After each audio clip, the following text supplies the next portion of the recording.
I personally think that the county line is fine the way it is. They're looking at annexing a piece of property that's across the Santa River. I think the river makes a fine definition between the two counties, and I would leave it as such. Mike?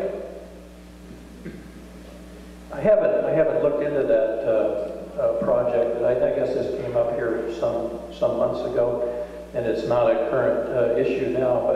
But first of all, in order to do something of that nature, it would have to be a benefit for San Luis Obispo County. It'd have to be a benefit for Napomo. And so, if there was no benefit, I would not be in favor of it. Thank you, Jim Guthrie.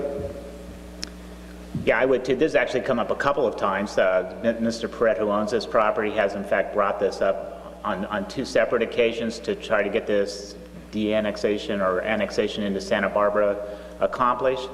I do think one thing that most of you are aware, but does need to be pointed out here, that one of Mr. Zimmerman's major contributors is Mr. Perret, who contributed $10,000 to his campaign, and that might explain some of his hesitation about just flat out denying this.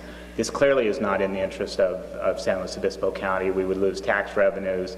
We would have an odd county line where the river is a natural division, and would be an artificial change in just to benefit one property owner. So I would clearly oppose this, and I think that the majority of the supervisors oppose it already. Thank you. I'm going to intervene and let Mike Zimmerman respond to that. Sure. With Mr. Perret, he was interested in supporting a candidate that was